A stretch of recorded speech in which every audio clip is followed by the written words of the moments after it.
Hi and hello everyone, welcome back in spoken English learners.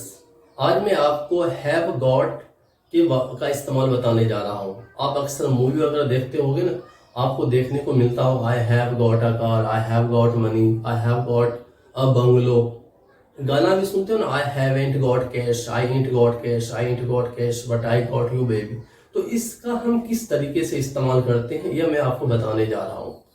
अब जैसे आप बोलते हो कि क्या तुम्हारे पास पैसे हैं, तो स्वाभाविक आप बोलोगे डू यू हैव मनी, तो आप आंसर दोगे I have money, I don't have money, मेरे पास पैसे नहीं है।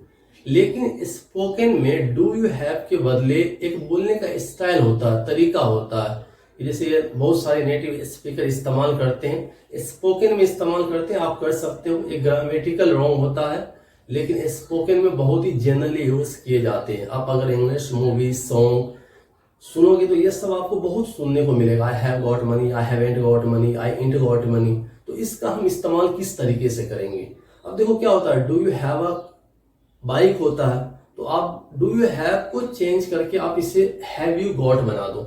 Have you got a bike, आप बोलो I have got a bike. Answer देंगे तो I haven't got a bike. वो भी तरीका सही है, do you have a bike, लेकिन ये तरीका जो था स्पोकन में चलता है, बहुत ही जनरली है। तो I have got a bike, I haven't got a bike, मेरे पास बाइक नहीं है। जैसे बोलते हैं ना, क्या तुम्हारे पास पैसे हैं, तो आप बोलोगे have you got a cash, तो मेरे पास कैश पैसे, आई हैव गॉट कैश, मेरे पास कैश पैसे नहीं है, आई हैवेंट गॉट कैश।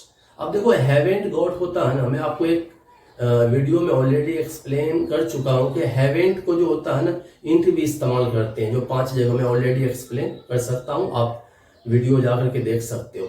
तो आई हैवेंट को आप इंट लगाओगे, आई इंट गॉट कैश, मेरे पास पैसे नहीं है, मेरे पास समय नहीं है, आई हैवेंट गॉट टाइम, मेरे पास कुछ नहीं, आई हैवेंट गॉट एनीथिंग। तुम्हारे पास क्या है, what do you have, what have you got. मेरे पास बंगलो है, I have got a bungalow, I have got a car, I have got a villa. तो इस तरीका से ये सारे जो होता है ना, have you, I have got, I have got, आप इस्तेमाल कर सकते हो। और जनरली जो नेटिव स्पीकर होते हैं वो इंग्लिश स्पोकन में इस्तेमाल करते हैं। So if